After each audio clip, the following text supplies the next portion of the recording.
और इसी से संबंधित मेरा आज का प्रेजेंटेशन। पुराने जमाने में जब गुरुकुल में पढ़ाई होती थी उस समय की बात है कि गुरुकुल के जो प्राचार्य थे रिटायरमेंट का समय आ गया था और वो सोच में थे कि मेरे जो भी बच्चे हैं इसमें से कौन बेहतर है जो मेरा पद संभाल सके। उन्होंने अपने सारे बच्चों में से देखा कि बेहतर कौन है, तो 3 बच्चे उनके सामने निकल के आए कि ये बेहतर है, इनको प्रभाव दिया जा सकता है। लेकिन 3 को तो दिया नहीं जा सकता कि 3 में से एक कौन बेहतर है। तो उसके लिए उन्होंने एक तरकीब निकाली। तीनों बच्चों को अपने पास बुलाया और कहा कि मैं कुछ दिनों के लिए धाम पे जा रहा हूँ, मैं तुमको एक गिफ्ट देता हूँ, इसको तुम संभाल के। तीनों को एक पुतली यानी कि एक कपड़ा में बांध कर कुछ गेहूं दिए और कहे कि तीनों मैं जब तक के आऊंगा ये संभाल के रखना और खराब ना हो पाए, मुझे इस तरह लौटा देना। तीनों बच्चे तो उनके बहुत प्रिय थे। तीनों ने रखा, कहा कि गुरुजी प्रणाम किया कि जैसे आप आइएगा उस तरह। इसमें एक स्टूडेंट था जो अपने गुरु को भगवान का दर्जा देता। उसने क्या किया कि जो गुरुजी ने गिफ्ट दिया था उसको ले आकर भगवान का जहाँ तस्वीर था उसी के नीचे भगवान के चरण में रख दिया। रोज आता है, भगवान को प्रणाम करता है, गुरुजी की पुतली को प्रणाम करता।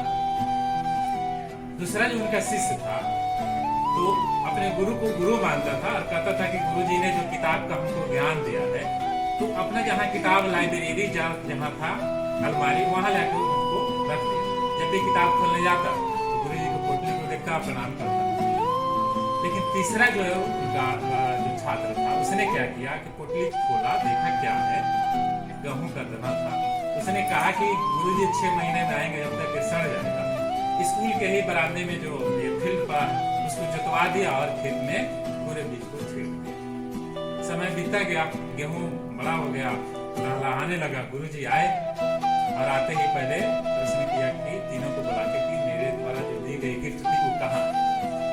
तो पहले वाले ने बुला के लेके गया कि गुरुजी मैं तो आपको भगवान का दर्जा देता हूँ, देखिए आपने जो दिया मैं भगवान के चरणों में रखा। गुरुजी कहे ठीक, बहुत अच्छी बात है, तो ले लिया अपना।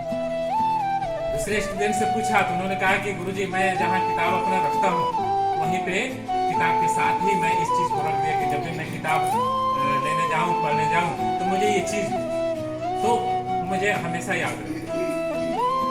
तीसरे से पूछा गया कि तुमने क्या किया, तो कहा कि गुरुजी आप मेरे साथ चले और गुरुजी को साथ लेकर गया स्कूल के पीछे बगीचे में। दिखाया कि गुरुजी आपने जो दिया था मेरे पास तो नहीं है, पर ये जो लहलहाता हुआ फसल है यही है आपने जो दिया। गुरुजी को बात समझ में आ गई।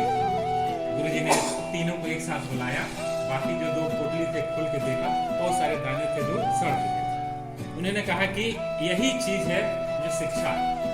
आपने जो शिक्षा ग्रहण किया, अगर आप स्वयं तक रख लेते हैं या भगवान के चरणों में डालकर बस सो जाते हैं तो ये वहीं तक रह जाएगी। आपके अंदर का भी शिक्षा मर जाएगा और किसी को नहीं दीजिएगा तो वो सिद्ध लगा जाएगा। सेम वही लाइब्रेरी वाली बात है। लेकिन बच्चा रूपी खेत में अगर आप ये जो शिक्षा आपने ग्रहण किया है अगर बच्चों को देते हैं या हम सभी बांटते हैं तो ये निश्चित है कि उसी फसल की तरह लहलहाएगा।